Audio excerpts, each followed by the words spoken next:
and I'm feeling good. Okay, back on the rails.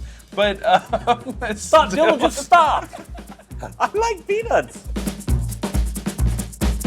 Hello and welcome back to Dodgers Debate. I'm Jack Harris, the LA Times Dodger beat writer, along with our still amazed columnists, Bill Plaschke and Dylan Hernandez. You guys ever seen a game like that? Never in all my 40 years of covering baseball. It's the greatest single postseason game ever by a player. It has to be in baseball history. And Don Larson threw a perfect game. But he didn't hit three home runs while he did it. But that's what Shohei Ohtani did tonight. 6+ scoreless innings, 3 home runs, 10 strikeouts. 10 strikeouts. What was it? 3 hits, 3 walks, and a really resounding statement to all of the questions that had been surrounding him during this postseason full of struggles, especially when it came to the two-way role. Instead, tonight he goes out and puts on the kind of game. Stunning. You notice here Jack is slowly trying to creep his way towards trying to give himself credit. You know who asked the first question to Ohtani at that press conference 2 days ago about playing both ways and his numbers being bad? Some motivation. Yeah, but he said he was not fueled by the fire. He lies all the time. You can't believe a word that the guy says up there. I mean, that's kind of the whole point of Ohtani, right? I mean, that is kind of the beauty of Ohtani. No, seriously, because we know when he turned pro in Japan, right? This was kind of the same thing that he was facing. People were saying it's disrespectful of you to try to play both ways, right? Don't take professional baseball. No, you did. Okay, but this has been kind of his whole career, right? Is that every time people say you can't do something, he goes out and does something like this to shut people up. Yeah. And he can say whatever he wants. I mean, I don't care that he says he wasn't fueled by it, but it's not true. As much as I would love to. As much as I would love to take credit personally. I mean, honestly, I think that's part of it. I do think it was the narrative. And if you talk to people around the team this week, they described it as, it's not that he was frustrated per se with how he was playing. Again, in his mind, as he explained, it's that he got a lot of left-handed pitching. It's that, the Phillies, in the words of Andrew Friedman, executed the best game plan in the history of baseball against him. So I don't think he was worried about, not being able to turn it around. Another fountain of credibility. But yes, I do think, and people around the team noticed that he seemed a little, perturbed by the fact that this had become the predominant storyline of this postseason, and especially, I think, the two-way part of it. Right. Because, like you said, that is always the thing. It's his defining characteristic as a player. It's a thing that has made his whole mystique. Yeah, are you just eating peanuts? Yeah, I mean, look, Potsy has What are you eating? What are you eating? The leftover I am. peanuts? Potsy's got into it. We're recording in the middle of a dump, and I found treasure. In this mountain of trash. You're just eating the peanuts that were left behind by someone else? Jack just keeps talking and talking. That part aside, you're just eating someone else's peanuts? Yeah, you're spitting the seeds out. Well, no, I'm eating peanuts. I love peanuts. And I'm feeling good. Okay, back on the rails. But stop, Dylan, just stop. I like peanuts. This is probably Dylan during the game. The thing too, cool home run, Shohei. Back to my snacks. No, at the store you can't really find all the peanuts that I found are already deshelled. I like the process of cracking them open. Okay. And opening them. It relaxes. No more peanuts. Wait. Go on, Jack. It soothes my ADHD. I don't even know where we were. Oh, yeah, Ohtani being perturbed by the two-way discourse. And Jack taking full credit for it. Right. Yeah. How dare you take credit for this? Him. But no, this is what this game felt like, right? And I think you saw it from the first at-bat. One of the things Dave Roberts had said about the two-way, when he's pitching the at-bats, he looks a little rushed, like he's trying to get him over with. He's swinging quickly. You saw him in that one. He was patient. He works a full count. 3-2, yep. He gets a mistake, and not even a big mistake from Jose Quintana, but a curveball that just hangs a little bit too much over the plate and has his best swing in probably since the first game of the postseason when he hit the 2 home runs against the Reds. And then from there, it was off. And he had 3 strikeouts in the first inning. He starts stranding runners.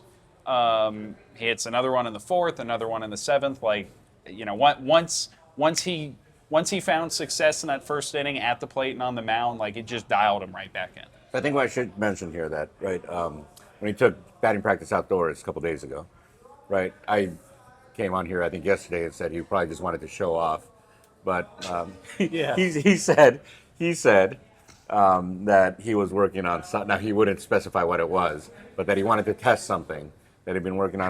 How far he could hit the ball to right field. Well, I mean, he did go off the roof that time too, right? So Yes. maybe that was it. And the interesting thing about like that BP session is the way everyone else around the team responded to it. Like the hitters get to the ballpark that day and they see his name on the BP group list, and there was a lot of surprise from guys like, "Whoa, he never does this." He was joking with guys that day, like, "Well, my swing stinks right now, so I better do something." And again, like this is what really separates him, because this was the biggest game he's probably ever played. When you look at pitching and hitting, all the noise around him, the chance to send the Dodgers to the World Series. Yeah, they're going to the World Series. Struck out Trout in the WBC. Yeah, this is bigger. To him, I don't know. To him, I don't think anybody. I was talking to. But he didn't start that game on the mound. Like in terms of a full game, especially at a point where like his whole like existence as a baseball superstar was in some sort of question. I mean, I'm kind of with Plash on this, just because I get it from like our vantage point, but just like from the Japanese vantage point, to them that's like winning like a World Cup. The biggest game of his MLB career. And probably like around the most, right, and I think the point that you're trying to make is the most pressure, most negativity around him, right? Because so much of our coverage has been, fawning almost, right? So much of your coverage has been fawning.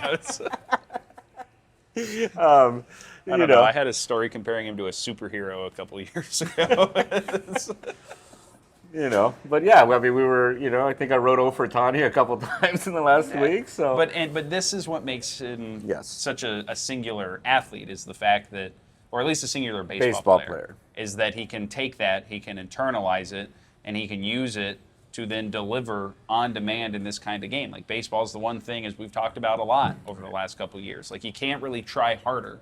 Right. You can't just turn it on in some way. Like it's not a sport where it works that way. But for him, he is able to, as we've seen time and again over his whole MLB career, and especially the last 2 years with the Dodgers, recognize a big moment, get himself in whatever headspace and physical space he needs to be to take his game to another level, and then do it. I was most amazed by, I heard a chant I've never heard before. They started chanting MVP when he was on the mound. Yeah, right. Nobody's ever done that before in baseball. Yeah, it was stunning. Yeah. And then I love what Dieter Rule plays when he walks off the mound. Jesus Christ, superstar. I didn't even notice that. You didn't notice that? Shout out Dieter. That's awesome. Yeah. And then after the game, right, he just kind of, and then kind of doesn't really share any of it, right? Like, I mean, he made a sake joke on the post-game podium thing when he won MVP. Right, but in terms of like just, I mean, whatever it was. His quotes are terrible. I'm sorry. Yeah, His quotes are terrible. Well, and I think it's deliberately so, right? Because here he is. It's like, you guys didn't think I could do this. He does it, and then it's like, whatever I experienced in that time, that's mine, and I am not going to share this with any of you guys. He's that devious? I don't know if it's devious, but yeah, I think that there's a, that was a big middle finger to Jack Harris right there. Hey man, Plaschke's the one who was calling him shameful like a week ago. Yeah, but I wasn't at his batting practice goading him. Yeah, that's true. Heckling him. I don't even know. Like that's the other basic part about this game. Like, is there even anything else to talk about? I mean, I guess I give a shout out to Alex Vezina. They're going to the World Series. That's huge. Well, yeah, that part. But Alex Vezina saved his pitching line by stranding or getting out of the jam in the 7th. That is what I love, though, right? I mean, despite all this, right, maybe greatest game ever, whatever, he came off the mound, and I could tell he was furious. Like, he was not happy. He was definitely not happy. And not happy with himself. Not happy with himself. And that was something that he did bring up post-game, when they asked him, like, well, it's also his first time pitching into the 7th inning this whole year. Greatest, they said, well, Dave and some of your teammates say this is the greatest postseason performance ever. And you could tell that, leaving those two runners out there kind of, he's like, well, if I hadn't left those guys out there, maybe. He's unbelievable. It's so unreal. I'm still in shock. It was stunning. Yeah. I mean, you guys have seen him for 2 years. Was it stunning to you? Yeah, That was stunning. I mean, that's the thing, right? It's like I mean, it was stunning to me when he hit the first The home first run. one. It hit 2 more? Are you kidding me? And then the third one was, and then the this place second is one so- went the farthest. This place was so loud. Oh, Right. oh my God. I mean, but it's like, we've seen special athletes over time, right? I mean, when Tiger Woods was doing his thing, Michael Jordan, whatever, right? I mean, that's what they have. It's kind of they push the boundaries of what you think is possible. I don't know if I've ever seen anything like this. Yeah, no, I mean, that's kind of given the stakes, given Right. what's on the line, right.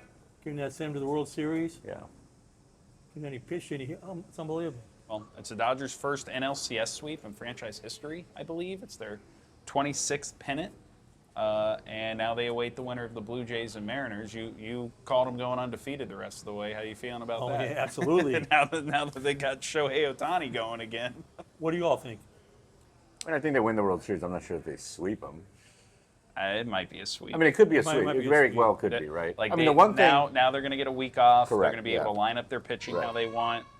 I mean, rotation probably stays the same, right? The off days are kind of lined up that'll similarly, stay so the it'll same. probably stay the same. I mean, Plaschke and I were talking before the game about how the week off might have been good for Ohtani and the way it was for Freddie Freeman last year to kind of find his swing. And now it's just like a week to keep building on whatever he found the last couple days And here. he himself said he kind of liked the fact that they were going to have a week off. So This team is so amazing. You got a guy with 6 shutout innings, 10 strikeouts, 3 home runs, and he's not even in the front of the rotation. yeah, No, he's number 4. He's number 4 starter. Are you kidding me? Stop eating, Dylan. Stop eating other people's left behind trash. During a Why? video. I am not like a wasteful That's American not like what you this people. is about. It is. I'm a very resourceful That's man. the most study part of the night. Is Dylan eating peanuts No, while Jack is talking. my Japanese mother raised me to whenever we had rice with dinner To every eat out night. of the trash? That's No, what to you- like that's what eat you- eat every last grain of rice because leaving any would be disrespectful to the farmer. I am respecting and honoring our great peanut farmers. You're respecting and honoring Hampton Farms. Hampton peanuts. Farms. Where is Hampton Farms? Totally No free derailing our ads. video. Plaschke, you don't know where Hampton Farms is? Oh, I know. Okay, I'm supposed to know, right? Because I'm the farm boy. In the video. Yeah.